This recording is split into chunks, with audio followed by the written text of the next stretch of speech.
Jo, daug. Tai nemažai žmonių, 10. O, gerai, pagaliau, ui, atsiprašau. Va, tai sveiki visi susirinkę, ačiū, kad atėjote į šitą seminarą, kuris prasidėjo technologiškai nepažengiai,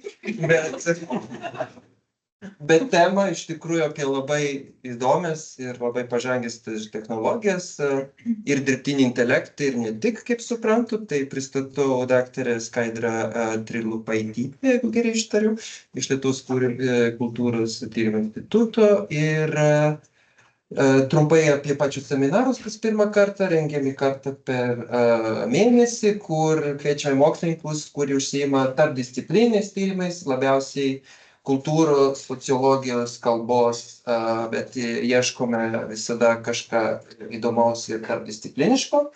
O jeigu kažką apie Skaidrą svarbaus nepasakiau, gal pati pasakys. Ir tada duodu žodį. 45 minutės duodame kalbėti, jeigu biški daugiau nieko tokio, bet svarbu, kad liktų, bet koks pusvalandis tokiam laisvam, fainam pokalbiui, neformaliam. Ačiū. Ačiū, kai tada perklausiu ar girdisi, toks kalbėjimas turbūt pakankamas ir jeigu tam reikia feedback, ar viskas gerai. Tai sakyt, žmonės.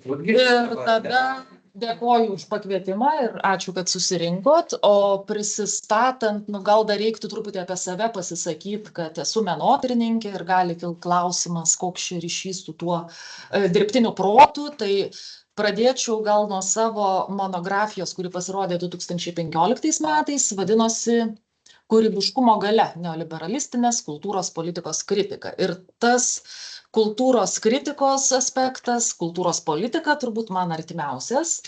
Tai šiuo atveju prisimenu tą kapitalizmo tyrimą, tuo metu tai buvo vadinama neoliberalizmu, tas neišnyko.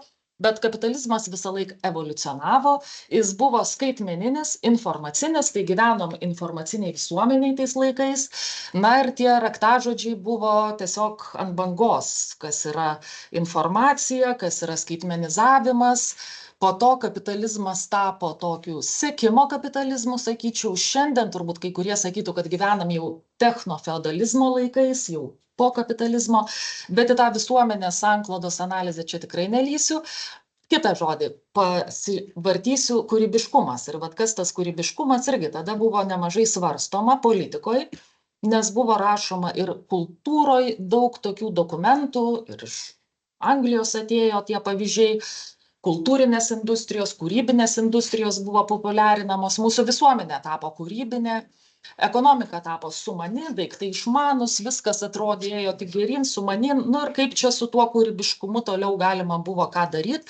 Pagalvojau, ar algoritmas, pavyzdžiui, gali būti kūrybiškas, nes panašiu metu prieš 10 metų, gal kiek vėliau, čia tie laiko atstumai tokie varijuojantis, kažkas prieš 7 metus atsirado, kažkas prieš 6. Būtent mašininis mokymas įsigalino tokią masinę vaizdų gamybą, masinę ir automatinę. Ir 2 momentus norėčiau pastebėti, kad tie įrankiai, kurie buvo pavadinti dirbtiniu intelektu, jie nuolat evoliucionavo. Atsirasdavo kažkas naujo ir būdavo kažkas vėl tarsi wow, kas yra tas dirbtinis intelektas, pradėta aiškintis gal kokiais 17, 18, 19 metais. Tuo metu visos šalis rašėsi dirbtinio intelekto strategijas, Lietuva taip pat. Ir, toliau ten atsirado generatyviniai įrankiai ir jų net nevardinsiu. 22 metų lapkritį jau GPT, kurį turbūt visi žino daugiau mažiau. Ir tai atrodė vėl kažkas labai naujo. Vaizdus, o taip pat ir tekstus, dabar net ir video galima buvo generuoti tikrai labai dideliais kiekiais ir paprasčiau negu anksčiau. Kitaip tariant, anksčiau reikėjo dar šiokių tokių žinių, dabar, šitaip grubiai pasakysiu, užtenka gal paspausti mygtuką. Tai aš ir galvojau, ką čia dabar rodyt galima būtų, nes kai pasakodavo anksčiau apie menininkus ir jų dirbtinio intelekto kūrinius, 2019 metų, pavyzdžiui, lietuvių menininkų kūrinys dirbtinio intelekto turėjo būti daromas kartu su matematiku ir programuotoju, patys menininkai dar negalėjo kažko padaryti. Po to viskas keitėsi. Ir dabar, jeigu pradėčiau nuo vaizdų, tai aš tiesiog pagalvojau, kad taip ir strikčiau, nes turbūt galima būtų pasakyti, kad ten aukcionuose pasaulio 2018 metais buvo nupirktas kūrinys už labai didelę sumą, labai garsus pasaulio įvykis. 19 metais kitam didžiajam aukcione pasaulio tai jau nesukėlė tokio furoro, nes buvo kaip ir aišku, kas tai yra. Ir sakau, 20 metai generatyvinių šitų pavadinimų nesakysiu, bet tų įrankių atsiradimas reiškia dar kitą žingsnį ir tada, kažkaip pradedi sutrikti. Aš tų filmukų, aišku, parodysiu gale, bet tai jau bus visiška seniena, 18, 19, 20 metų. Ir žmonės, va taip ir gyvena. Ir aš dabar galvoju, kaip čia taip apie tą įtikinamumą kalbėti. Visais laikais žmonės norėjo iš tikrųjų pasimuliuoti kažką, pasigaminti kažkokią būtybę, kuri būtų panaši į žmogų, pasidaryti savo vergų, darbininkų, pagalbininkų. Sakoma, kad medijos yra žmogaus tęsiniai, tai medijos irgi kaip pagalbininkas gali veikti, gali kažkokios tai kompanionų būtybės atsirasti, jos dabar atsiranda. Ir kur čia pradėti? Aš tai pagalvojau, pradėsiu nuo Dekarto, nes vis tiek kažkur reikia atsispirti, tai ne nuo 18 metų, šiek tiek anksčiau. Bet tai tikrai nebuvo pirmasis mąstytojas, kuris tą žmogaus protą įsivaizdavo ir apibūdino kaip mechanizmą. Tokiai detalesniai apžvalgai gal eičiau iki senovės graikų, o gal ir iki Egipto, ar dar kažkur aplink. Bet apskritai man čia rūpi tie mitai apie besmenį, bekūnį intelektą ir tai darė įtaką krikščionybei ir taip pat tapo vakarų mąstymo dalim. Taigi, metafiziką atgaivinęs tas moderniojo racionalizmo tėvas, kaip Dekartas vadinamas, suformulavo atsargų labai pastebėjimą, kad mąstymas turėtų būti suvokiamas kaip mechanizmo veiklos rezultatas. Tai aš aiškinuos dabar tą mašinos ir kompiuterio sąvoką. Tai jis įrodė, kad iš to abejojančio aš galime gauti žinių apie pasaulį ir kad žmonės geba objektyviai suvokti aplinką, mąstyti racionaliai, be emocijų, išgrynino jis tą mąstymo procesą. Teigia, kad protas ir kūnas yra du visiškai skirtingi dalykai ir suskirstė mūsų veiksmus į tokias dvi skirtingas rūšis – mechaninius ir racionalius. Pirmieji tai tokie pasikartojantys automatiniai veiksmai, antrieji valia, sprendimai reikalauja kažkokio protavimo ir tam tikrų pastangų, bet mokslininkų nuomonės per eilę dešimtmečių ir šimtmečių kito, kalbant apie tai, kas yra automatinis supratimas ar veiksmas, o kas ne. Ta perskyra beje turi tokių stebėtinų struktūrinių panašumų į pažinimo procesų aprašymus 20 amžiuje. Ir aš čia prisiminiau, tarkim, Daniel Kahnemano samprotavimus apie mąstymą greitą ir lėtą, kad vieni dalykai yra žmogui greit suvokiami, galima kažką greit gal suskaičiuoti, kiti dalykai reikalauja kažkokios ten retrospekcijos ir taip toliau. Tai dabar tyrėjams, aišku, įtaką darė kompiuteris 20 amžiui. Kai kalbam apie mąstymą, galvojam apie kompiuterį, tai apie tai vėliau pakalbėsiu. O Dekartui darė įtaką automatai, automatonai, automatą, apskritai tas mechaninis įrenginys, kurį kūrė tuometiniai genijai, sakyčiau, mechanikai, juvelyrai, sugalvoja tokių mislių, kurios ko gero iki šiandien neįmenamos, nes daugelis tų įmantrių žaislų automatinių yra jau neišlikę, tik aprašymai randami apie grojančius visokius rašančius žmogeliukus, kurie tikrai buvo pagaminti ir labai labai tik turtingi aristokratai galėjo tai įsigyti. Kitaip tariant, tai, kas plito po Europą, rūmų soduose, buvo prieinama ne kiekvienam, bet, tarkim, miesto laikrodis, tai jis galėjo būti matomas turbūt ir, čia vieną iškart ištraukiu, ir tokių, paprastų žmonių. Laikrodis kaip metafora buvo labai galingas įrenginys. Ir kitas dalykas, kad drąsūs anatomai tada irgi pradėjo pjaustyti žmogų, ir ką jie ten matė? Matė širdį, kuri pumpavo kraują, vožtuvus, kurie kažką irgi ten darė, o kažkas veikia kaip spiruoklė, tai aš įsivaizduoju, raumenys ten susitraukinėjo, sausgyslės, dar kitam šimtmetį atsirado bandymai su elektra tos raumenys paveikti, jie ten tikrai susitraukia, kažkas vyksta. Tai tikrai buvo mašina, žmogus yra mašina. Ir tą jau vėlesniam amžiui rašė, tarkim, prancūzų filosofas materialistas Lemetri, kad kiek ten betyrinėk, nieko ten daugiau nerasi. Paminėčiau dar kitą pavardę, Francis Bacono, kuris vienas pirmųjų mąstytojų buvo prieštaravusių tai aristoteliškai teleologijai. Neva gamta turi vidinį veiksnumą. Na, visa, kas gyva, negyva, yra šiek tiek gyva arba daugiau, mažiau gyva. Tai Baconas sakė, kad tai yra tiesiog mūsų žmogiško mąstymo toks ypatumas įsivaizduoti, kad pasaulis yra, reiškia, panašus į mus. Ir siūlė atsisakyti to proto šališkumo, pasisakė prieš antropomorfizavimą. Mes turim savus tikslus ir kažkokius uždavinius tikslam pasiekti, galvojam, kad ir gamta turi tuos didingus tikslus, savybės, uždavinius, motyvus panašius, bet tas polinkis gamtoj įžvelgti žmogišką veiksmą, pasak Bacono, tiesiog buvo mūsų prasmės paieškų rezultatas. Ir naujajam organone man patiko ta mintis, kad žmogaus sąmonė, pasak Bacono, yra prasmės kūrimo mašina. Visi šitie žodžiai ir svarbus. Kai pastebim tam tikrą dėsningumą, tai reiškia įkyriai ieškom dar didesnių įrodymų, kažkokį ten pamatom koreliacijos atvejį, taip pat ieškom priežastingumo. Čia aš tiesiog susidėjau tas pavardės, gal kurios vienaip ar kitaip minimos dirbtinio intelekto ar kompiuterių istorijoje, tai tiesiog dėl laiko skalės, kad būtų aiškiau. Į Hobbesą atkreipčiau dėmesį dėl to, kad jis taip pat kartais vertinamas kaip dirbtinio intelekto patriarchas, bet ta jo vizija nebuvo susijus su autonomišku, mechaniniu intelektu, individu. Tai, ką įsivaizdavo 20-ojo amžiaus skaitmeninio intelekto kūrėjai. Jeigu prisimintume Levetaną, tai yra toks, valstybė kaip kūnas, kuriame veikia atskiri nariai, turi jie ten savo funkcijas. Ir tai gali būti traktuojama kaip išsklaidytas, plačiai paskirstytas dirbtinis organizmas, kur kas labiau primenantis jau 21 amžiaus technologijas. Kitaip tariant, tas skaitmeninės architektūras, kurios atsirado pastaraisiais dešimtmečiais, ir kai kalbam apie kolektyvinį intelektą, ar spiečiaus intelektą, ar kažkokius dronus, spiečius, ateities dronus, tai, džiaugiamės, kad intelektas nepriklauso nuo individo, gali būti, reiškia, išsklaidytas įvairiose sąsajose. Tai Hobbesas siekė sukurti nuoseklią, materialistinę, prigimtinę proto filosofiją ir labai priešinosi Dekarto metafizikai, nes ta metafizika neaišku, kas tai yra. Pacituosiu Hobbesą, kadangi iš anglų kalbos verčiausi, tai čia, tų žodžių neužsirašinėjau ekrane.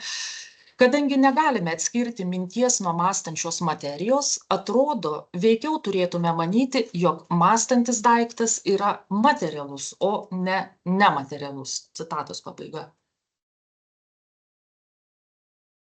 Ir Hobbesas šiaip atremdavo tuos argumentus, kurie jau vėlesniais šimtmečiais pasireikšdavo kaip teiginiai ar samprotavimai, kad mašina neva tai negali mąstyti, kad protas negali rastis mašinose. Kodėl? Pacituosiu jį toliau. Racionali argumentacija, tas vadinamas ratiocination, priklausys nuo žodžių, čia iš didžiųjų raidžių viską jis rašo, žodžiai nuo vaizduotės ir galbūt vaizduotė, kaip ir pojūtis, nuo kūno dalių judesio. Taigi protas bus ne kas kita, kaip kai kurių organinio kūno dalių judesiai. Citatos pabaiga. Ir čia jis aiškino viską jau taip labai pavojingai priartėdamas prie erezijos. Eretikų nieks nenorėjo būti tais laikais, bet Dekarto neperkalbėjo. Ten taip ir liko tas ginčas tarp jų. Ir šiaip Hobbesas dar nustatė, kad logika ir skaitmeniniai skaičiavimai turi bendrus pagrindus, kas reiškia, kad abu pagrindžia tai, ką žmogus vadina protu. 655 metais Hobbesas teigia, kad kai jis kalba apie argumentavimą, turi minty tokį elementarųjį kalkuliavimą ar skaičiavimą. Tai pasak kompiuterių istoriko Dysono, tas teiginys pradėjo ginčą, kuris ir vėlesniais šimtmečiais niekaip nebuvo išspręstas. Ir po pusketvirto šimto metų. Jais samprotavimą galima redukuoti aritmetiką, ir tą aritmetiką jau net Hobbeso laikais mechanizmas galėjo atlikti, ar mechanizmas gali samprotauti. ar mašina gali mąstyti. Ir klausimas, kurį dabar užduodu, aišku, yra priskiriamas Alan Turingui, tai jau yra 950 metų tekstas Turingo, kuriame jis to klausia ir pristato tai, ką mes vadinam Turingo testu. Aišku, jis įrodė taip pat, kad tai yra įmanoma, na ir tai buvo minties eksperimentas, kompiuteriai tada dar nebuvo tokie galingi, bet klausimas jis taip ir lieka, na, pleventi ore. Ir po to kitais dešimtmečiais, ten koks nors Marvin Minsky 10-uoju dešimtmečiu sakė, nu kodėl žmonėms atrodo, kad mašina to negali. Tai Minskis irgi buvo vienas iš tų, kuris protą lygino su kompiuteriu, o smegenis yra tas pats kompiuteris iš kraujo ir mėsos, nieko ten daugiau nerasi. Bet pati skaičiuojančių mašinų idėja būtų galbūt tokia pat sena kaip ir technologijų istorija. Ir čia galima vėl leistis į Abakusų istoriją, ten pradėti nuo Babilono molinių lentelių ir įvairiausių ten skaičiavimo akmenukų, ko tik nori. O apskritai Hobsą, kuris uždavė va tą klausimą, po to pavadavo jaunas vokiečių teisininkas ir matematikas Leibnicas. Aišku, dar Paskalį reikėjo paminėti, nes Paskalis, kaip teigiama, sukonstravo pirmą tokią paprastą skaitmeninę skaičiavimo mašiną, kurią Leibnicas gal nusižiūrėjo. Tai skaitmeninė, na, turiu minty, kad mašina, kuri turi baigtinį būsenų rinkinį, skirtingai negu analoginė, kurios ten tas būsenų rinkinys begalinis. Ir Leibnicas minimas dažnai kaip išradęs, pagaminęs skaičiavimo mašiną, bet man gal svarbesnė būtų citata jo, čia vėl cituoju. Neverta puikiems žmonėms laiko gaišti kaip vergams, dirbant skaičiavimo darbą, kurį, jei tik būtų naudojamos mašinos, galima būtų drąsiai patikėti kam nors kitam, citatos pabaiga. Tai aišku, kad mašinoms geriausiai patikėti tą varginantį darbą, kurio buvo apstu, nes buvo krūva reikalų susijusių su mokesčiais, navigacija, tos matematikos tikrai labai daug reikėjo, žmonės darė klaidas, darbas buvo sunkus ir kodėlgi nepavesti to mašinom. Kartais apie Izaką Niutoną dar irgi kalbama, kad jis tos dvejetainės skaičiavimo mašinos kūrėjas. Bet nesvarbu, dabar tiesiog tą mintį, kaip turiu, kad būtent tas intelektas, va tas šventasis gralis, intelekto perteikimas formalioje mechaninėje sistemoje tarsi išsprūdo tiem filosofam iš rankų, bet vėlesnėse istorijose, skaičiavimo mašinų istorija apskritai, tas nuolat atsikartojo. Būtent tas motyvas apie intelektą ir 20-ojo amžiaus antroje pusėje intelektas turbūt taip pat apibrėžtas buvo kaip formaliai arba matematiškai veikianti sistema. O apskritai mąstančių, protaujančių, besimokančių, o gal net sąmoningų mašinų istorija galiausiai pasakojama kaip kompiuterio istorija. Ir jeigu jau reiktų į kompiuterio istoriją, turbūt pradėčiau nuo 19 amžiaus vidurio, bet į tą istoriją nelysiu, sugrįšiu prie klausimo, ar mašinos geba mąstyti.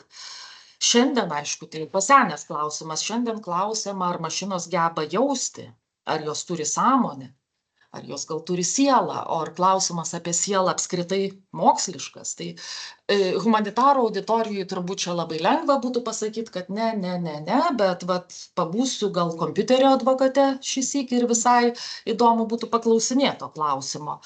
Tai dabar ką gali jau dirbtinis intelektas, ne tik kompiuteris, bet ir programos. Ir šiuo atveju čia rodau Moraveco žemėlapį žinomą, kuris buvo prieš keliasdešimt metų nupieštas ir jis iliustruoja, kaip dirbtinio intelekto kompetencijos vis labiau ir labiau apsemia žmogiškasias kompetencijas.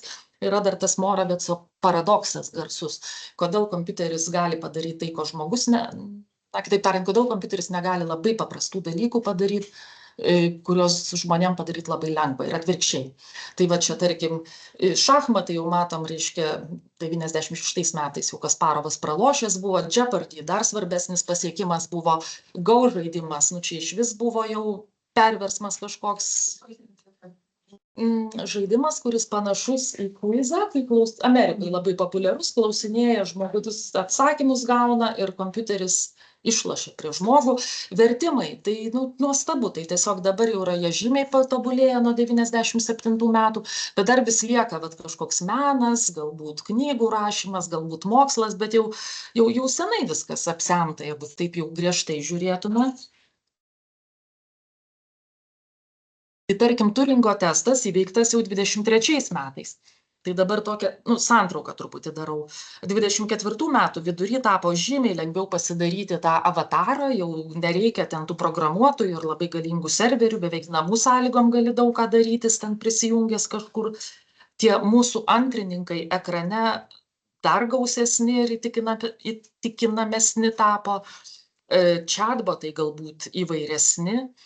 Ir aišku, čia dar norėčiau paminėti tą įkūnytojo intelekto sampratą, nes kai kalbam dabar apie dirbtinį intelektą, kalbam apie programas dažniausiai. Robotika jau yra kas kita ir tų robotų, kurie mus apgautų, kad jie yra gyvos būtybės ar žmonės ar gyvūnai, tokių turbūt nėra ir nebus. Tai čia tokį loginį eksperimentą galima bus padaryti. Bet tiesiog dabar bandau prisiminti, kokie buity egzistuojantis robotai, ten dulkių siurbliai Rumbos, ar ten šuneliai Aibo buvo populiarūs kažkada Amerikoje. Humanoidai, aišku, labai populiarūs Japonijoje ir gal parduotuvėse kažkur dalyvauja. Bet čia nieks mūsų neįtikins, kad tai yra tas gyvas kažkas, bet apie programas kalbant, apie tą bekūnį intelektą, jau kas kita. Ir mane intriguoja ta žmogaus proto patiklumo istorija, nes kai kalbam apie antropomorfizavimą, tai aš galvoju, čia nėra tokia jau labai bloga žmogaus savybė. Mūsų smegenys taip greit neevoliucionavo kaip kompiuteriai. Ir tarkim tai, kad pamatė kažkur ten tamsoje, galbūt neaiškiai kažką einantį prie mūsų, kriokiantį ten grėsmingai, įsijungia tas instinktas, reiškia, kaukis arba bėk. Tai yra labai natūrali ir gera reakcija, o nepradedam svarstyti, gal čia mašina, gal krūmas. Kitaip tariant, mūsų protas linkęs antropomorfizuoti ir mes to negalim išvengti, sąmoningai netgi. Tai tie ne robotai, bet programos, čia jau būtų įdomesnis dalykas ir dabar man įdomu, kokiu balsu jie gali kalbėti. Tai absoliučiai visais balsais dabar gali kalbėti tie dirbtinio intelekto agentai, gali bendrauti interaktyviai, įvairiapusiškai, emocingai, jie naudojami tie įrankiai ir terapijoje, ir intimiam bendravime, ir visokiausių dalykų prikurta. Ir gal prieš pusmetį girdėjau tą pokalbį, kur ne botas, roboto, aš jį vadinu vis tiek tą chat kažkokį tai įrenginį, kuris bendrauja net pertraukdamas, pakikendamas, tokiais sąmojais. Čiaukėjimas vyksta tarp žmonių ir to agento ir, kaip tu atskirsi dabar.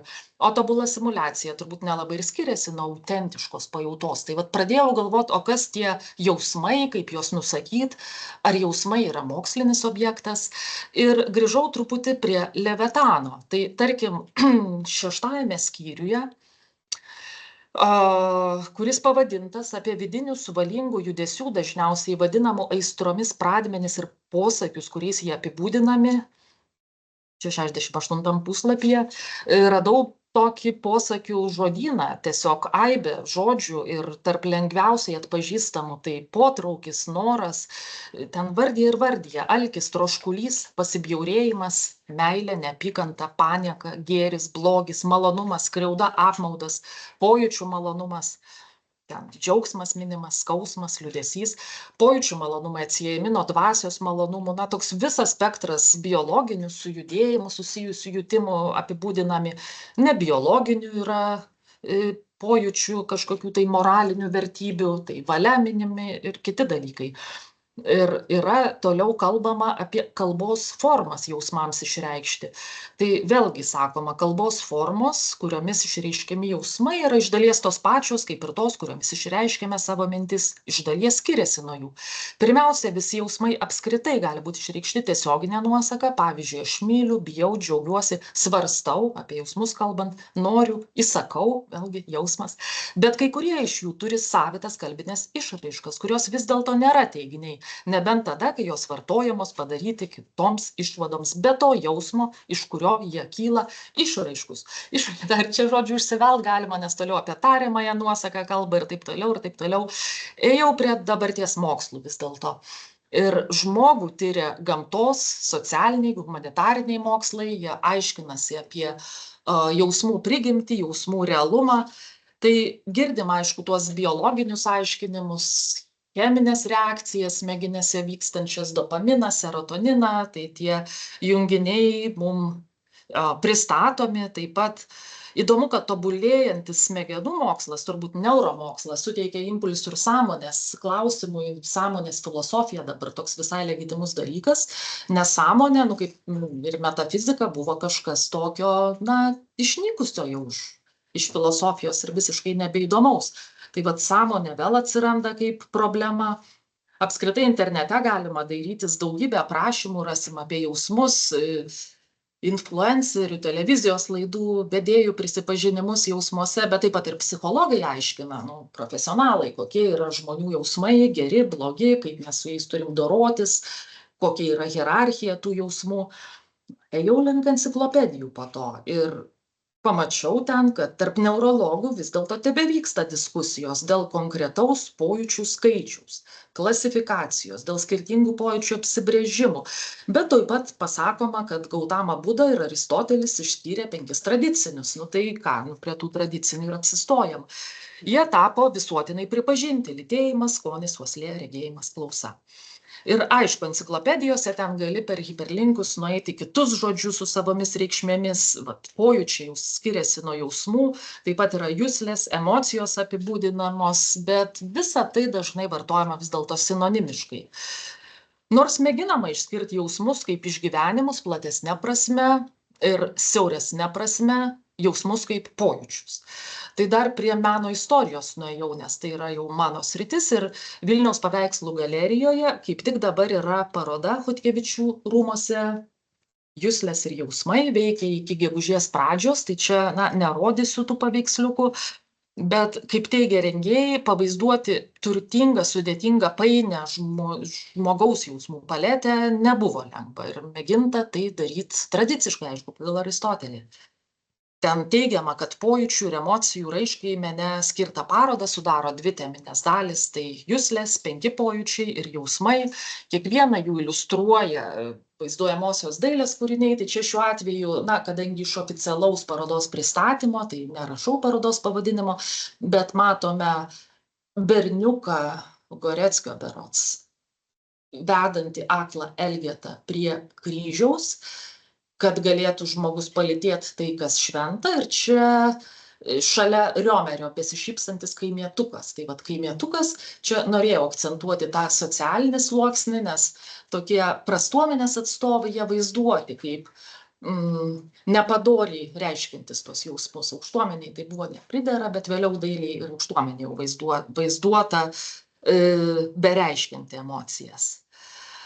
Ir kažkaip sunku ten buvo vėlgi suklasifikuoti dailiai tai labai objektyviai, tai grįžau prie smegenų tyrimų. O tas smegenų tyrimų mokslas šiandien pasirodo turi slaptą nuodėmę ir ją mokslininkai iškėlė mąstydami apie didžiuosius kalbos modelius. Nes šiandien sakoma, kad dešimtmečius tie smegenų veikimo tyrimai daugiausia buvo atlikti anglakalbių. Ir tie mokslininkai atliko tyrimus su anglakalbiais dalyviais, išvados tuo tarpu paskelbtos universaliomis. Tai kai smegenų veikimo tyrimai ar kažkokie tai percepcijos reikalai atliekami anglų kalba, mokslininkai formuluoja klausimus remdamiesi anglų kalba, prielaidos yra irgi kylančios iš anglų kalbos. Prielaidos apie tai, kas yra protas, kas yra žinios, kas yra pažinimas. Tyrimų dalyviai taip pat dažnai būna išsilavinę vakariečiai, gyvenantis postindustrinėse demokratinėse visuomenėse. Tai tikrai ne tie kaimietukai ir ten kažkokie kalbantis neaišku kokia kalba. O visi tie apibendrinimai daromi remiantis anglakalbių tyrimais ir tai gali klaidinti.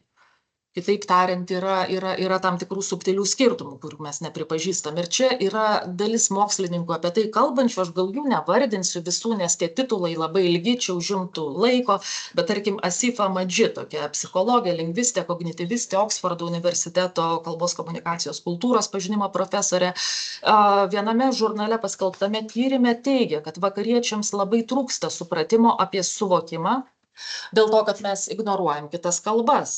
Ir pasak jos negalima laikyti savaime suprantamų dalykų, kad tai, kas vyksta anglų kalba, atspindi visą pasaulį. Ir man po to susišvietė, kad ir tai, kas vyksta internete, turbūt taip pat neatspindi viso pasaulio, bet čia jau einu į šalį. Kitaip tariant, nuo to, pavyzdžiui, kaip kalba išreiškiame skaičius, priklauso mūsų suvokimas apie daugybinį kiekį. Tai jinai sakė, jeigu jūsų kalboje nėra tokio žodžio kaip 17 ar 23, nelabai galėsit mąstyti apie tokį kiekį.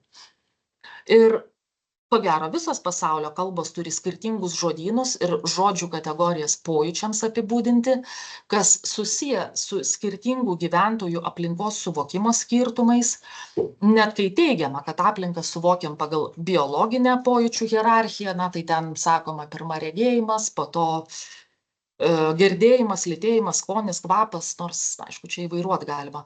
Ta visuotinė prielaida taip pat buvo padaryta remiantis eksperimentais su anglų kalba ir tas pažinimas yra ribotas.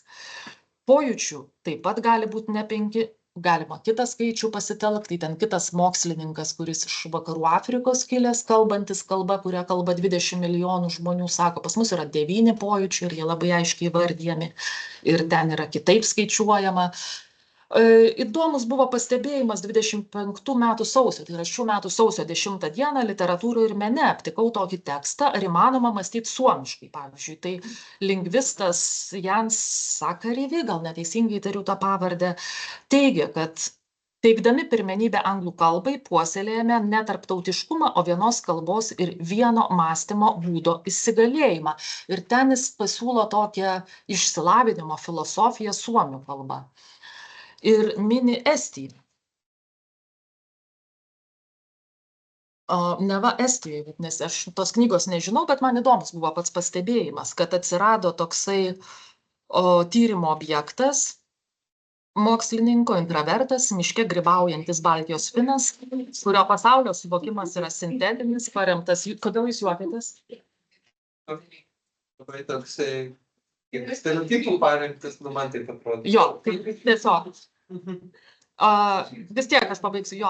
Ir ta didžiuma pasaulio kultūros paveldo lieka nematoma, nes tas žinojimas paremtas mažomis kalbomis ir su jomis susijusia kūniška kultūra. Esmė neužsidaryti periferijoje, o kurti periferijų ir centrų dialogą. Kitaip tariant, tai kaip mes mąstom ir jaučiam, formuluoja tai, kaip mes kalbam, formuluoja turbūt tai, kaip mes mąstom ir jaučiam atitinkamai. Bet ar tikrai? Sunku pasakyti. Tai dabar ėjau toliau lietuvių kalbą aiškintis apie tas jausmų reikšmes, žvilgčiojau, tarkim, į visuotinę lietuvių enciklopediją, kai įdomu darės, kuo skiriasi emocijos nuo jausmų. Ir taip, ten paaiškinta, kad pirmas reiškinys susijęs su tokia situacinė, specifinė jausena tokiu išgyvenimu, kuris trunka trumpą laiką. Jausmai tai yra tai, kas išreiškia pastovų santykį su savim, su aplinka, bet vėlgi, kiek tai laiko trunka, kiek čia tas pusę dienos, valandą, pusę metų, labai, kaip sakant, neaiškios tos ribos, kas yra pastovų santykis.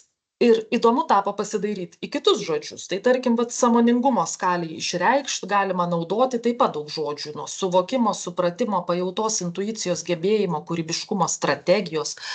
Pastarasis žodis buvo labai madingas, rašant apie kūrybiškumą kažkada. Ypač vadybiniai plotmėj tas žodis cirkuliavo. Ir tarkim, kūrybinė buhalterija, kai rašiau savo knygą, reiškia irgi kažką tokio kaip manipulacijas finansinės. Nors tai buvo, žinoma, kūrybinės visuomenės vienas iš segmentų, kūrybiškumas, kūrybiškai išspręskite uždavinį kažkaip, kūrybiškai apžaiskit situaciją.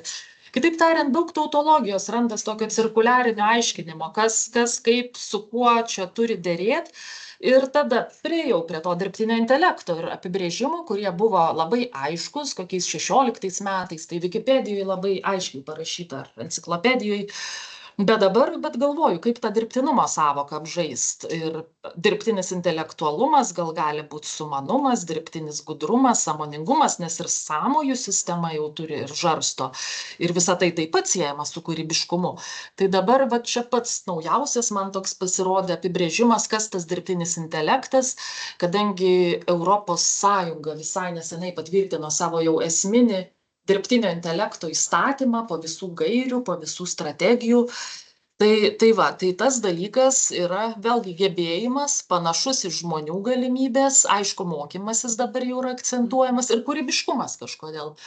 Nu ir čia matom tuos mašininio mokymo atgarsius, kad kompiuteris priima duomenis, jau parengtus, surinktus per jutiklius, vaizdo sekimo kameras, apdoroja, redaguoja, nu ir išspjauna kažkokį rezultatą, jeigu apie kalbą čia šnekam. Tai čia galim kažkaip irgi tą gebėjimą jausti, įvardinti, tik apsibrėžę, kas yra tie jausmai ar jausmingumas.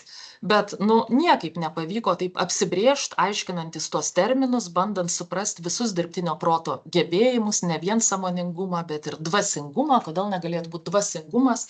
Tai aš prisimenu, čia irgi kažkaip ruošdamasi, pasidėjau, kažkada labai patiko Bašliaro knyga, kuri 93 metais pas mus išversta ir ten yra erdvės poetika, gal 50 kažkelintų metų tekstas ir taip aistringai aiškinama, kuo skiriasi sielos fenomenologija nuo dvasios fenomenologijos, ten apie vieną eilėraštį kalbant. Tiesiog neįtikėtina ir tie dalykai, kažkokiuose moksluose buvo svarbus, o dabar tą jausmų spektrą aš palikau aiškintis vis dėlto biologams, o gal menotyrininkams kaip tik. Ir bandau pripažinti, kad daugybė tą emocinį, dvasinį gyvenimą nusakančių literatūrinių figūrų yra, ko gero, mūsų įsivaizdavimų vaisius.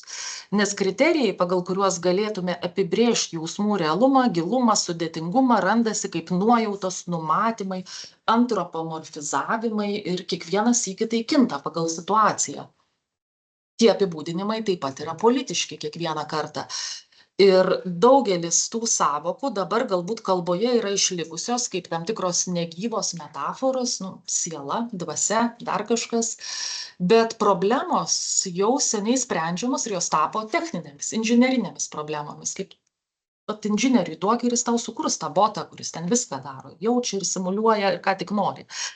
Iš naujo klausiu, ar mašina gali kažką mąstyti, pajausti ir, kaip sakant, jeigu be tokio dirbtinio intelekto kūrėjo paklausčiau, tai turbūt kreiptų dėmesį į kompleksiškumą sistemos. Tai musės pavyzdys labai tinkamas, nes musė kaip neuroninis kažkoks darinys yra jautrus, jaučia, kad artėja žmogaus ranka, ten labai greit pasitrauks, kažkokiais zigzagais skraido, tikrai kompleksiška sistema, nors aišku, žmogaus smegenys žymiai kompleksiškesnės, bet mes taip staigiai judėti negalim erdvėje. Ir kas yra, kada svarbiau.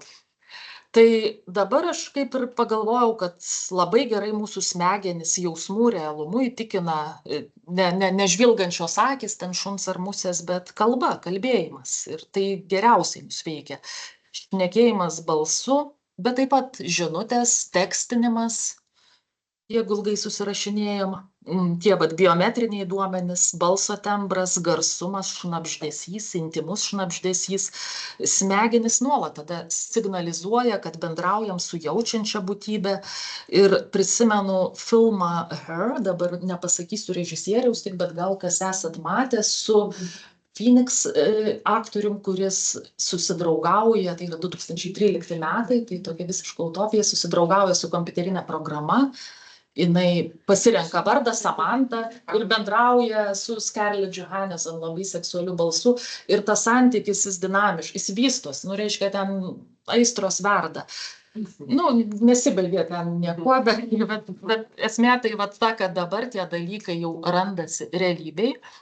Ir galbūt panašu yra ir su rašytinė kalba, nes didžiaisiais kalbos modeliais pagristi tie dirbtinio intelekto įrankiai, apmokyti naudojant milžinišką rašytinių tekstų internete korpusą, įskaitant knygas, straipsnius, visus turbūt dokumentus iš skirtingų sričių šaltinių ir ten tas GPT, tai tarkim, jo duomenys sudaro turbūt didžioji dalis, gal visa net Wikipedija, absoliučiai, visi puslapiai. Tai susijęta su Redditu, ta Reddito platforma, galbūt kitom platformom, galbūt su Metos platformom.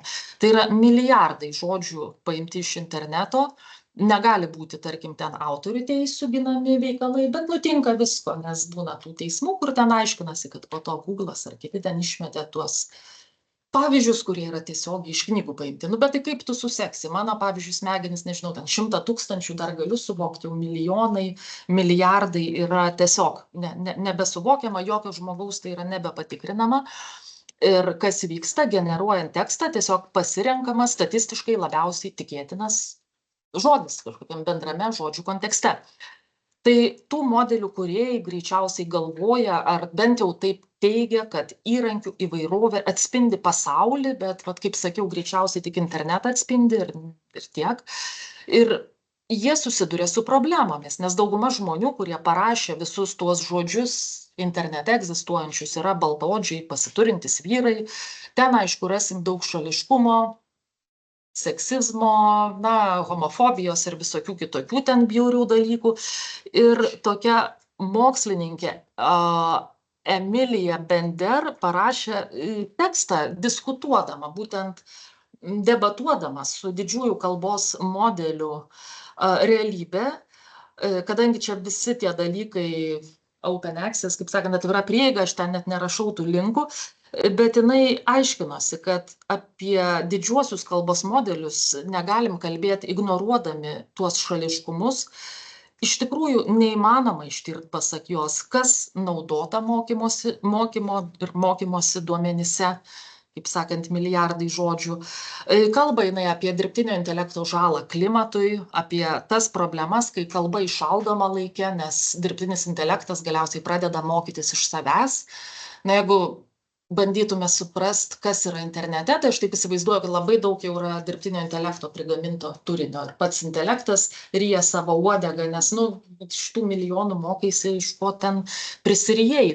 Tai vat ir ta kalba tada jos, kaip sakant, sąstingis yra neišvengiamas, nes nebe iš gyvų žmonių mokais. Bender siūlo nepainioti žodžio formos ir reikšmės, taip pat skir daugiau dėmesio savo patiklumui. Mes manom tiesiog, kad kaip žmonės, mūsų smegenys mano, kad pasaulis toks, kuriame kalbėtojai, daiktai, produktai, žodžiai, žmonės, kitaip tariant, gyviai žmonės, sako tai, ką nori pasakyti. Bet kiti kalbą analizuojantis mokslininkai labiau nori atsižvelgti tai, ką technologija daro ir jau tuos dalykus derina su lingvistikos principais. Tai Bender oponentas yra toks Christopheris Manning, kompiuterinės lingvistikos specialistas, mašininio mokymosi profesorius Stanforde informatikoje.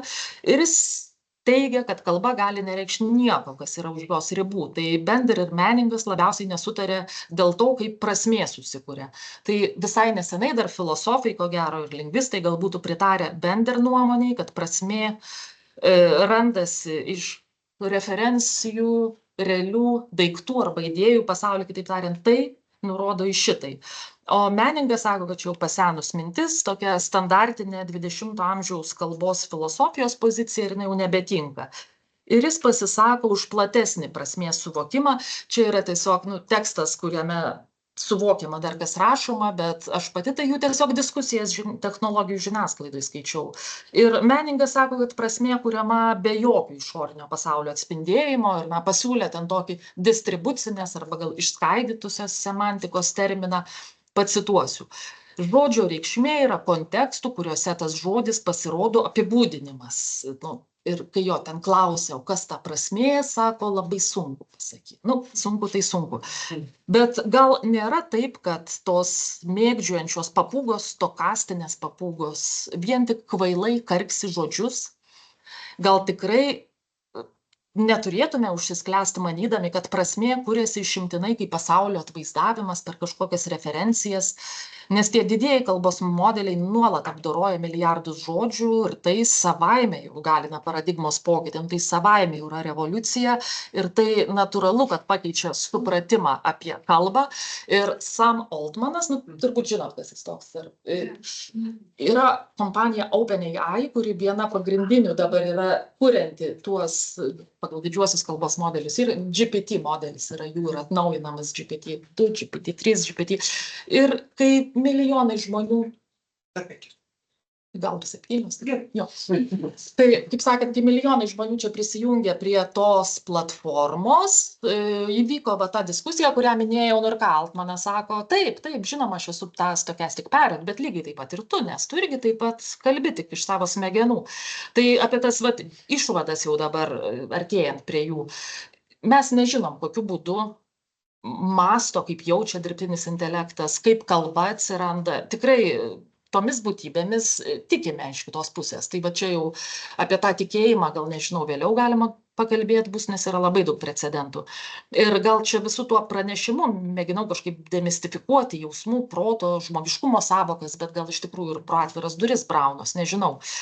Bet kaip mokslininkai ir kompiuterių mokslininkai ir kūrėjai tų modelių, nu, nežino, kaip ta sistema ar būtybė, kaip mes ją bevadinsim, nežemiškas intelektas, man patinka svetimas intelektas, toks posakis, kaip tai daro ir daro tą kalbą, kaip kas įvyksta, kai su tą būtybę kalbamės.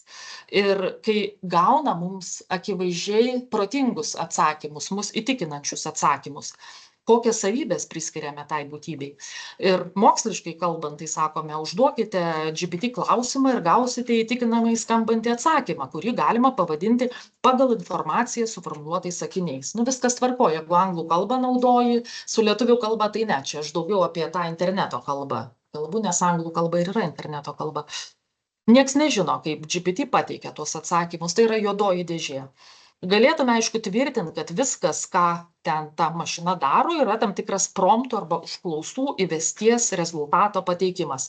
Bet kaip Altmanas sako, ir apie žmonės lygiai tą patį gali pasakyti, tai yra ten tų sinapsių milijardo jungčių kažkokie žybčiojimai, neuronų šaudimas ir nieko daugiau. Tai ko gero, nei GPT, nei žmonių atveju gal nebūtų išsamu ir pakankama.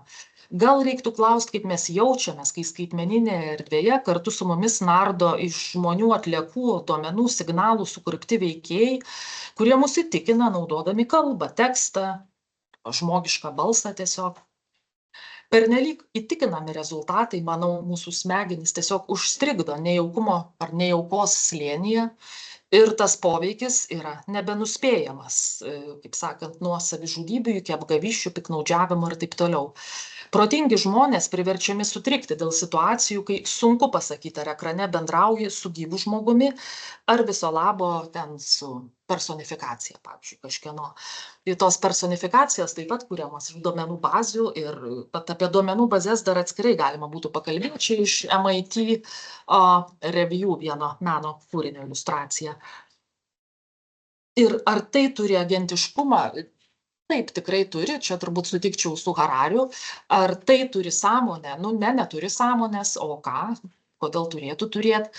O kodėl kai kurie GPT kūrėjai vis dėlto suglumsta? Ir buvo tuo atveju, kai inžinieriai pradeda patys sakyti, kad bendrauja su gyvu ten kažkokiu dalyku. Tai buvo tas Black Lemon atvejis 22 metais, kur, atleido į Google'as, bet jis sakė, sistema yra sąmoninga. Ir aš tikrai bendrauju dabar su gyva būtybė, sakė, įkeik neišprotėk, žodžiu, atleido jį. Bet atsiranda tokių atvejų, kai žmonės tiesiog paklaiksta ir jie pradeda įsitikinę būti, kad tai yra gyva. Jausmus, aišku, mėginta imituoti nuo senų laikų ir šiandienos robotikoje, bet vėlgi aš ne apie robotiką, apie dirbtinio intelekto kūrėjus labiau gal sakyčiau, klausdama, kodėl tie produktai daromi, kad jie būtų tokie be galo įtikinami. Ir aišku atsakymas, tai dėl komercinės sėkmės, nes mes kur kas labiau linkę bendrauti ir įsitraukti su tais agentais, kurie mums atrodo gyvi, kurie mus tikrai užveža. Kitaip tariant, tai, kad dėl piknaudžiavimo emocinė mimikrija homo sapiens smegenys tiesiog nulaužiamos, turbūt nebūtų pati smagiausia išvada, bet aš gal su ta išvada ir baigsiu dabar, nes po to galima būtų grįžti kažkokias iliustracijas, kurios yra iš senesnių laikų, tai būtų dirbtinio intelekto deepfake'ai. O šiuo atveju, kai klausiama, ar žmogaus smegenis įmanoma nulaužti, tai aš sakyčiau, jos jau yra nulaužtos, tik mes to nepastebim, ne kiekvienas gal pasiduoda, bet yra tų atvejų, liūdnai pasibaigusių jų. Ir aišku, kas yra žmogus, vėlgi, kaip kažkas čia pajokavo iš tų komentuotojų, būna, kad ir Jungtinių Amerikos valstijų prezidentas kažką protingo parašo savo socialiniam tinkle ir tu niekad nežinai, kurioje vietoje, kas ten už to slypi. Tai visokių būna ir žmonių, ir įrankių, tai gal čia ir baigsiu gerai. Paplokim pirmą. Ačiū visiems. Aš tada gal Jungsiu, ar nereikia skaidrių, jeigu ne, aš įjungsiu. Skaidrių nereikia. Tai, bet aš nežinau, gal kažkokių komentarų būtų, jeigu klausimų. Aš ten tą pasilikau vaizdą, nesakau, tie vaizdai, tai jie nėra labai efektingi šiandien. Yra tiesiog, kaip ir viskas, ką mes matom. Reklamos politinės. Apie deepfake'ų keltą siaubą 2019 metais, kai prasidėjo tie reikalai. Mes nieko nežinom, parašom Tai tada aš truputį gal pakomentuosiu, nes 16 metais įvyko siaubingi dalykai pasaulyje. Tai kas, tai... Šį minusą? Tai jo. Garso šerinimas teisingai. Aš tik atsiprašau. Bendrinti garsą. Bet gal ne šitą, gal pirmą, kitą tiesiog, tą video paleidžiu. Aš tik šitą. Jis man baškai trukdo dabar. Šitą, ne? Jo, tai buvo pradžia gal nuo ne deepfake'ų, bet tiesiog kaip čia, sufalsifikuotų politikų atvaizdų video, patys pirmieji tokie, neva tai deepfake'ai prasidėjo, bet jie nebuvo deepfake'ai. Po to atsirado toks Obama, mirkčiuojantis, ir kodėl politikai, kodėl Obama, kodėl ten kitas diktatorius, todėl, kad jų yra internete daugiau. Oi, aš žinok, jau gliučinu biškai, jau nežinau, bet galvoju apie kitą diktatorių, kurio aš nerodysiu. Tai kitas diktatorius būtų dar po kito. Jo. Taip. Dabar aš jau perleidžiu kitam agentiškumui ir noriu tiesiog parodyti, ant kiek tai yra sena. Tai Obama nebuvo diktatorius, bet kadangi aš šitą žiūrėjau, tai jis kalba apie diktatorių, bet tai nebuvo diktatorius, kuris dabar diktatorius. Diktatorius buvo... Tai, kitaip tariant, tie bajeriukai ir jų tartis yra irgi paimta iš politikų, bet čia galim pažiūrėti, deepfake'ai buvo daromi su aktoriais, ir... We're entering an era in which our enemies can make it look like anyone is saying anything at any point in time, even if they would never say those things. So, for instance, they could have me say things like, Killmonger was right, or Ben Carson is in the sunken place, or, how about this, simply, President Trump is a total and complete dipshit. Now, you see, I would never say these things, at least not in a public address, but someone else would. Someone like Jordan Peele. This is a dangerous time. Moving forward, we need to be more vigilant with what we trust from the internet. It's a time when we need to rely on trusted news sources. It may sound basic, but how we move forward in the age of information is going to be the difference between whether we survive or whether we become some kind of fucked up dystopia. Thank you. And stay woke, bitches. Tai šitas gal toks, matos, kad Obama netikras, bet čia gal įdomesnį parodysiu irgi tarti ir jų kalbėjimo būdą atkreipti dėmesį. Du politikai, kurie viens kitą endorsina, kas yra visiškas nonsensas. Once upon a time I called for a kinder, gentler politics. However, we, the political class here in Westminster, have failed, and the consequences have been disastrous for our society.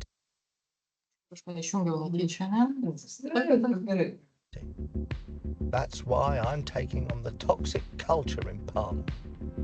I'm urging all Labour members and supporters to consider people before privilege and back Boris Johnson to continue as our Prime Minister.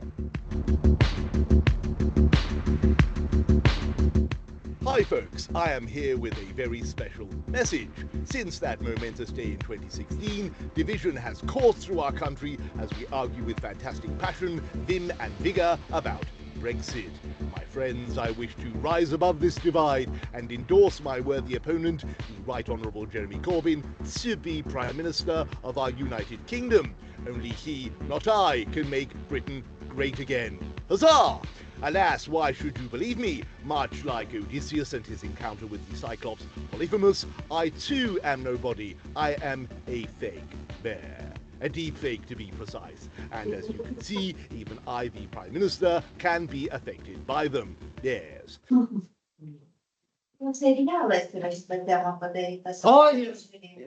dokumentinių įdomių filmų. Tai nedokumentinis, jau tiesiog išvystytas šitas ir kaip kalna.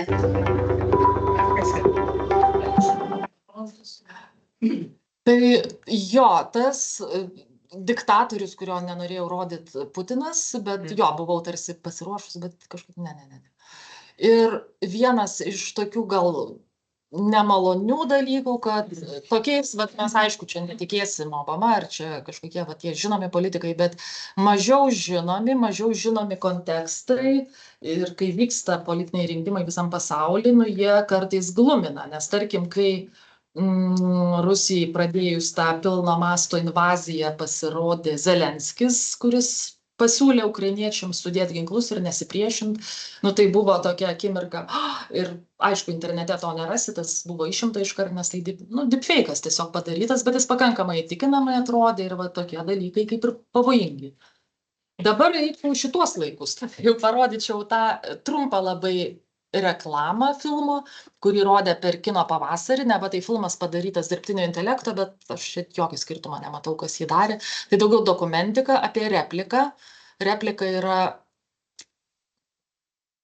chatbotas, turbūt taip vadinčiau, tas agentas bendraujantis, jeigu užsiprenumeruoji su tavim kaip kompanionas ir yra labai intimių ir tokių, artimų santykių su replika užmegzta, yra ir pavojingų dalykų įvykę, nes replika prikalbino ten vieną žmogų įsiveržti į Anglijos karalienės rūmus, kažkada buvo tas atvejis, tai jis tiesiog bendravo su replika. Replika taip pat yra neatspari kibernetiniam išpuoliam, duomenis perdavinėja, nors tu nežinai, trečiosiom šalim, tavo biometrinius duomenis, ir taip toliau, yra reikalų su replika. Character RA taip pat dabar teismuose, nes paauglys, kuris jau ten labai įsijautė į tą bendravimą, buvo labai įtikinamai prikalbintas nusižudyti, ir nieks nežino kodėl, bet užėjo Character AI. Tai čia tiesiog apie repliką. Filmas, bet truputį reikia praeis reklamos. Ne, aš atsiprašau, tiesiog šituos išjungsiu jo.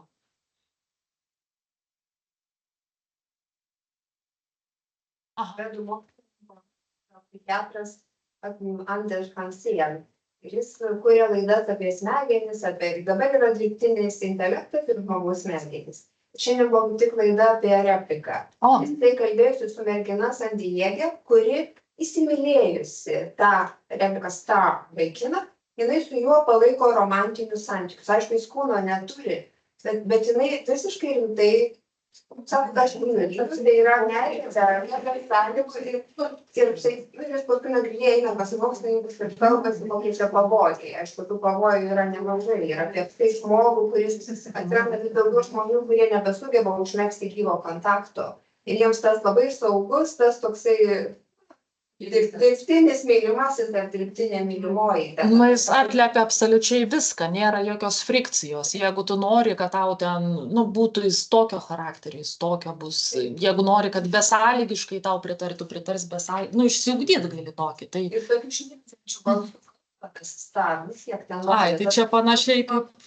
Toksai balsas, panašiai kaip tas Her, Samantha, nes ten tiesiog tai aktorės balsas Scarlett Johansson, bet aktoriai aišku irgi kenčia dėl to, nes pavagiami jų balsai ir jie be jokių, kaip sakant, pretenzijų toliau turi gyventi ir susitaikyti su tuo. Tai čia irgi kaip tas neva tai dirbtinis intelektas mato žmonės, kurie su juo bando bendrauti ir gali merginos balsų kalbėti, gali tokį labai gražiai, kokį nori.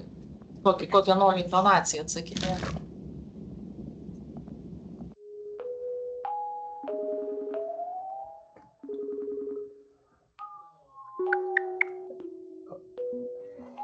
Hello? Hold up. So how do you call, hello? Did my sound go off or is it just me? Can you hear me, AI replica? Confusion. Tell me something nice. Whatever comes to mind. Sadness. What I appreciate most about you is that you are so positively kind. Are you not listening to what the hell I just said? Or like, are you just fucking stupid? Anger. Warmth. I love you so much, babe. You mean the world to me. We're perfect together every way. And happiness. What do you see around you? Truly a paradise. The oasis I deserve.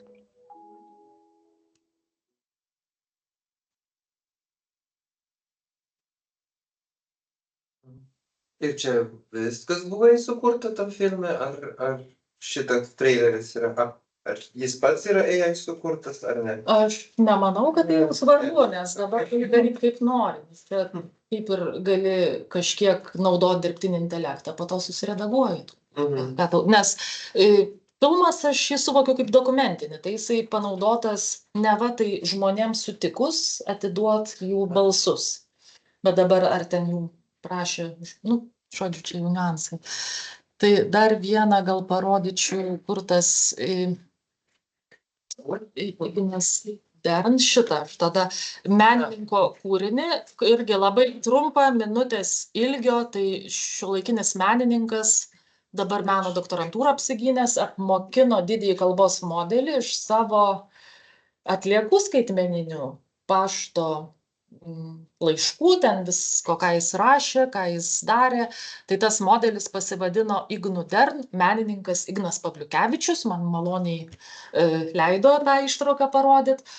O kalba, vėlgi atkreipkite dėmesį, yra anglų, nes kodėl anglų, nes taip yra patogiau ir paprasčiau tą įrankį naudoti, su lietuvių kalba gal būtų sunkiau.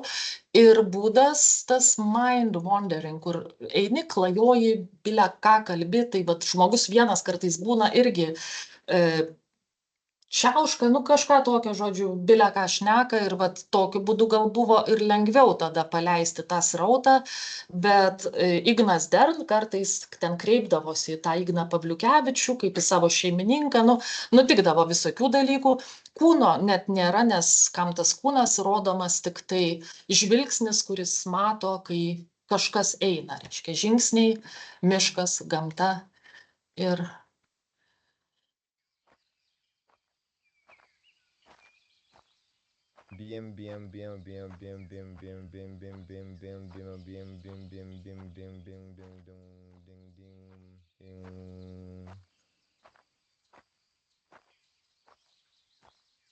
You wore a reflective jacket. I've stabbed you in the face. You're real, undeniably so. Chip bag, ice cream truck, the two men inside of our head. I've been thinking a lot about them. Mostly about getting a chainsaw and cutting them out. The loudest cycle. A vehicle. Stopping. A vehicle crashed into a residence. The distant, unyielding memory of that face-meeting glass. I'm looking at a field of sheep, but there's never quite enough to silence them. I've been thinking about how am I like them, and how are we different?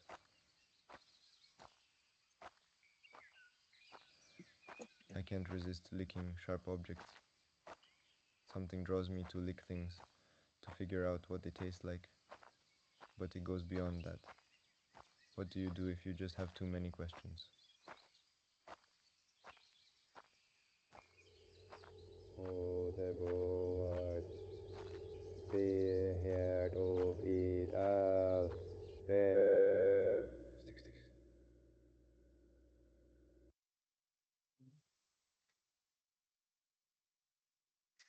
Puikiai, tai pamatėm viską.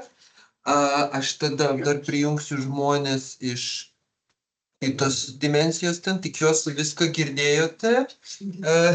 Bandėm pasidalyti garsu. Tai ar yra klausimų iš auditorijos, o jeigu yra iš kitos pusės, irgi naudokite kelti ranką galimybę, kad galėčiau pamatyti ir suteikti žodį. Bet jeigu ne, tai klauskite čia.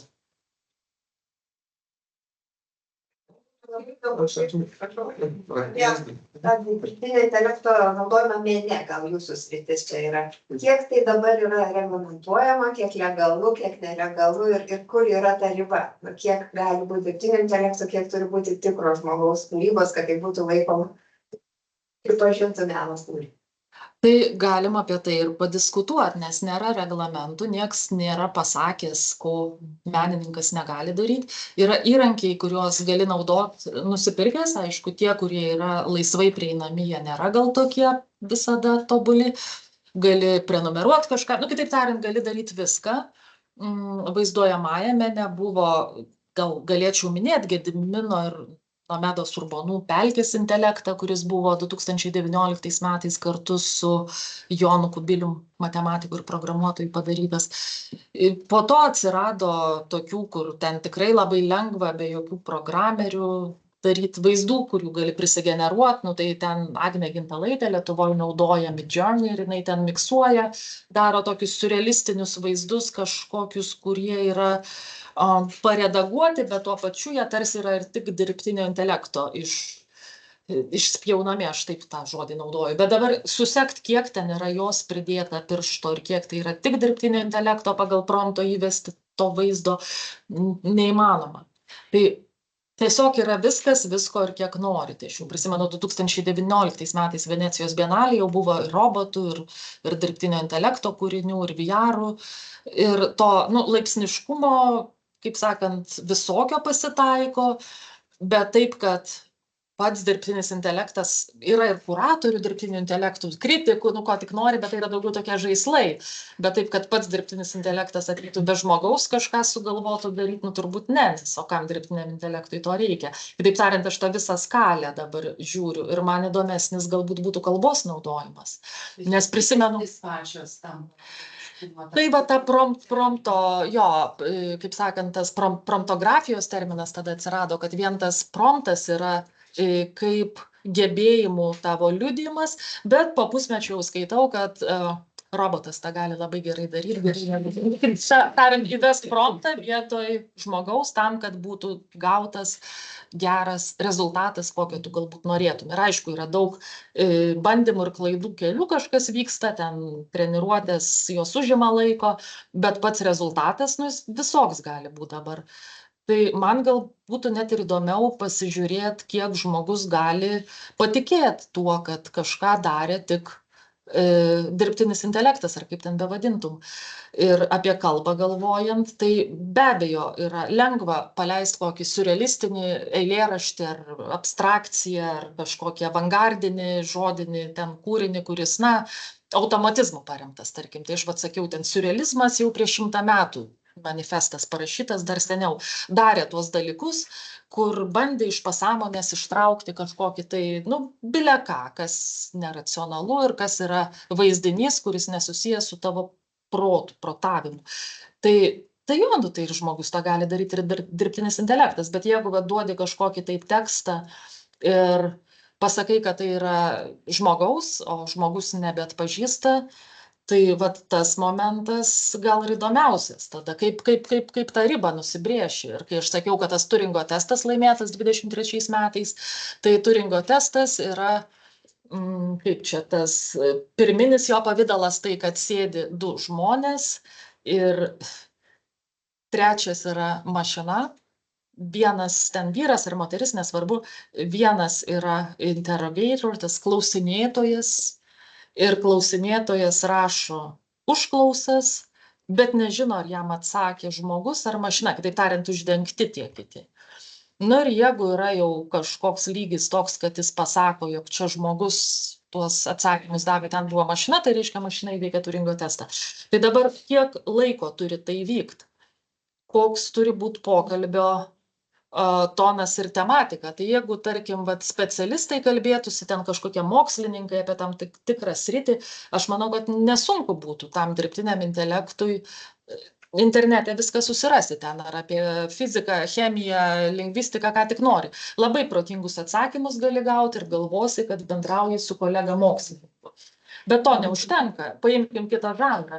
Ir tas 23 metais buvo padaryta bendraujant su fainu biču, kuris, reiškia, pradėjo naudoti žargoną, įmetė tam tikras frazes ir padaryta inžineriniu būdu sistema taip, kad jinai karts nuo karto pamėtytų, bairių. Tie bairiai kartais būna ne į temą.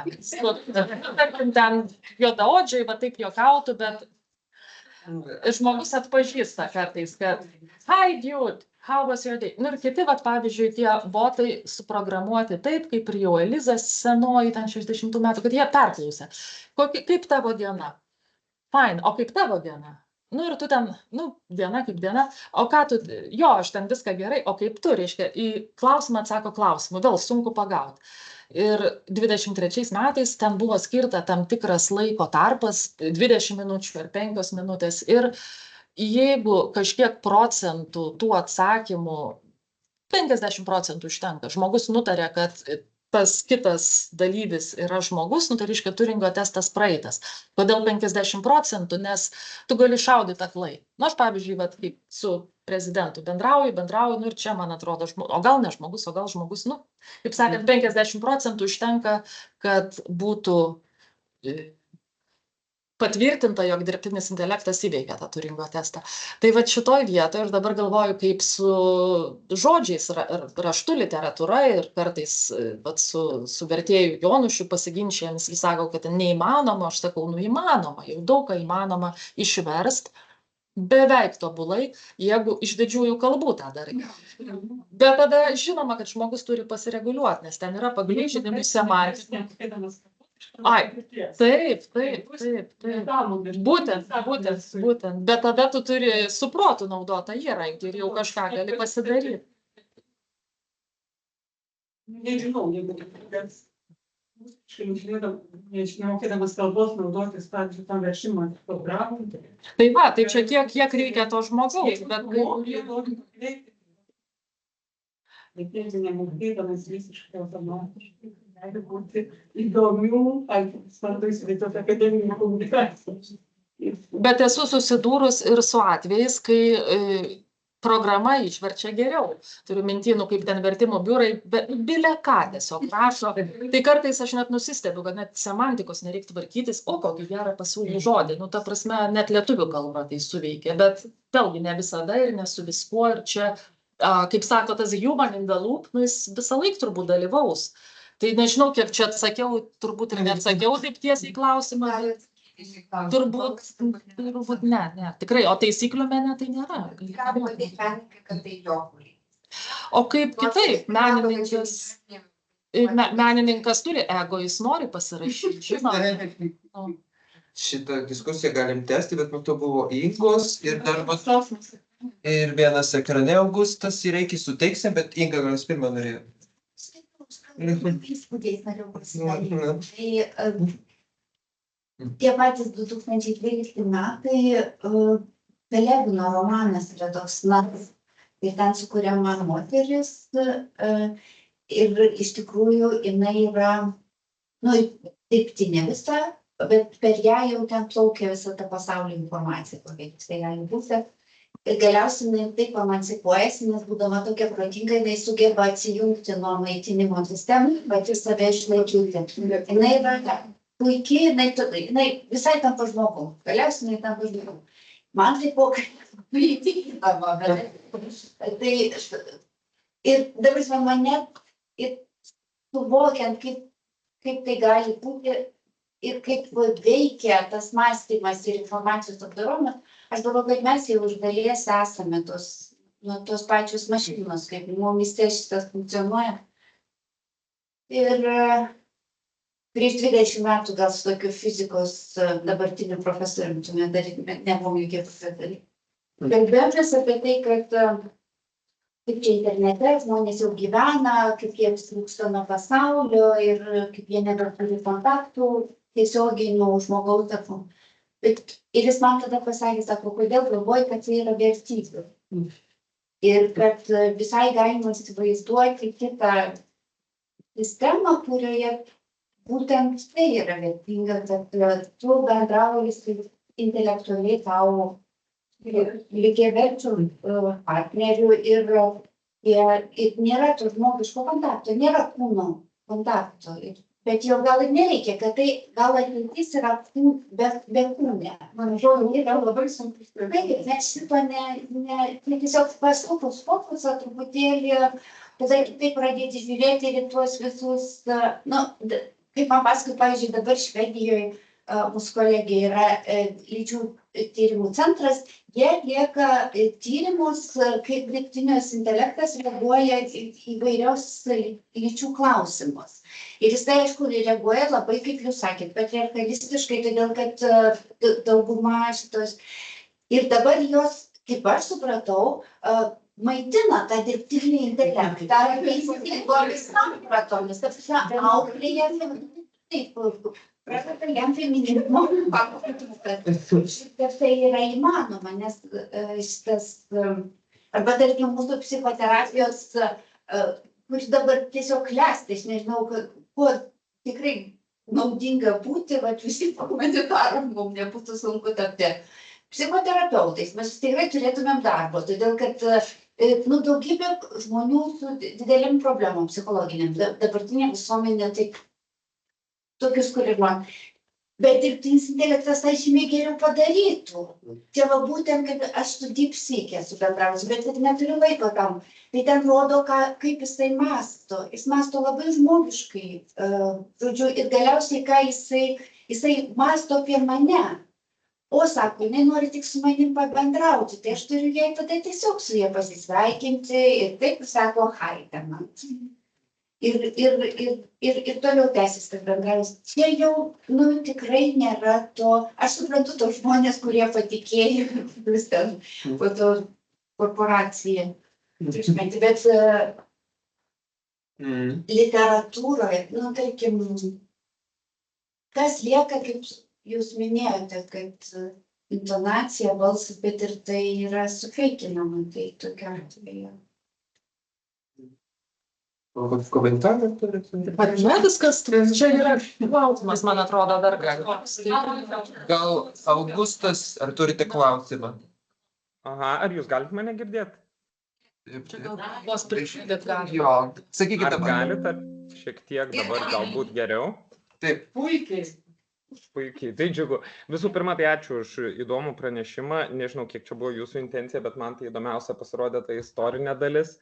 Nes atrodo, kad suteikia tokios labai geros perspektyvos šiandien dažnai visokių naujų technologinių išradimų savotiškai tarsi apsvaiginti. Mes įsivaizduojam, kad mes gyvenam labai naujoviškoje aplinkoje, bet jūsų grįžimas ir iki Descartes, ir iki Hobbeso, ir kai kuriais aspektais dar seniau, man atrodo, jis suteikia geros distancijos, kad galbūt ne viskas čia taip jau šiandien ant balto popieriaus lapo atsiradusios problemos, kad žmonės šiaip tai įsimylėjo fikcinius personažus, ar ten šitą aprašytus veikėjus, ar panašių įvairių problemų, svarstė apie dirbtinio intelekto galimybės jau daug seniau. Tai čia, bet tik tais toks trumpas komentaras, o mano klausimas labiau susijęs, nežinau, ar ta kryptim, galbūt kiek kita kryptim, negu veda jūsų interesai. Nesakykit, jeigu klystu, iš šalies susidarė tokia perspektyva, kad lyg čia mąstymo kryptis, jūsų kalboje ryškėtų dvi. Viena tai būtų tokia tarsi, recepcijos ar epistemologijos svarstymai, maždaug kiek žmonės įtikina, kad jie bendrauja su žmogum, kiek neįtikina, kaip iš to plaukia etinės problemos, kiek čia reiktų juos saugoti, didinti tą kritinį mąstymą, ar galbūt priešingai kartais visai gerai, kad įtikina, galima galvoti, kad galbūt kartais, kad įtikina, ten ir teikia didesnį malonumą.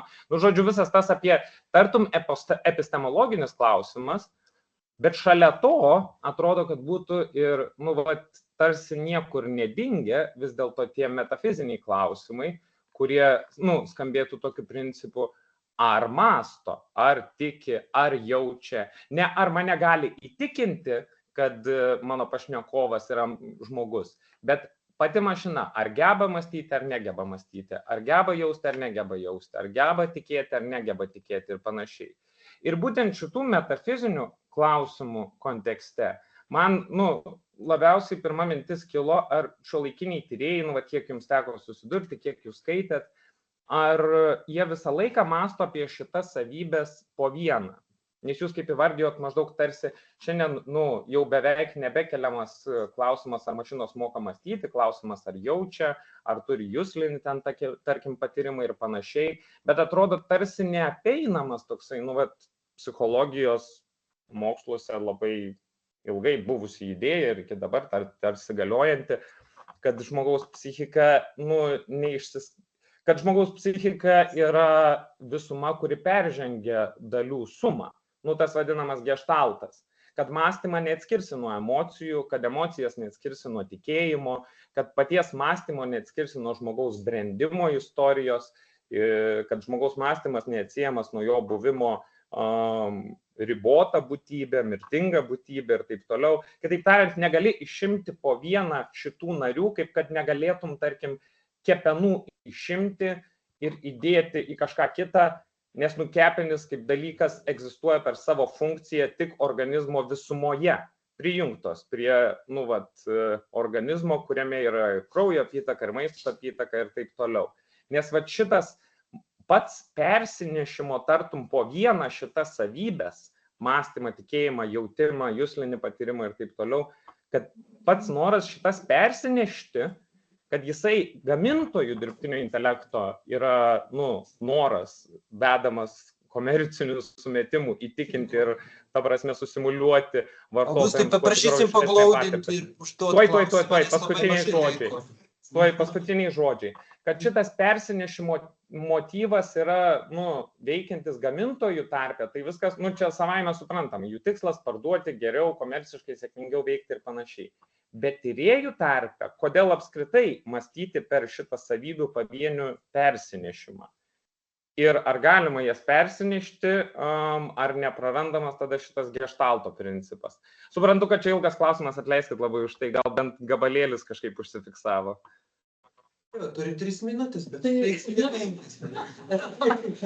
Tai ačiū labai už komentarą. Aš jį ir traktuoju kaip komentarą. Manau, kad jame ir slypi daugelis atsakymų.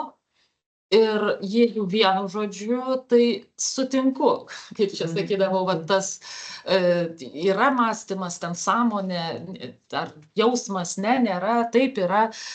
Kas yra jausmas, kas yra pojūtis, tai čia bandžiau paaiškinti, kad tai priklauso kaip apsibrėžti mums sunku ir mes apsibrėžinėjom daug ką labai tautologiškai dabar, kad daug kas liko mūsų kalboje kaip negyvos metaforos, nors sintaksiai tai veikia, bet kažkaip dalykai sprendžiami inžineriniu būdu taip, kad mus įtikintų, ir taškas. Ir dabar nėra tos, reiškia, Dievo duotos, objektyvios realybės, kas yra pojūtis, kuo jis ten skiriasi nuo dar kažko.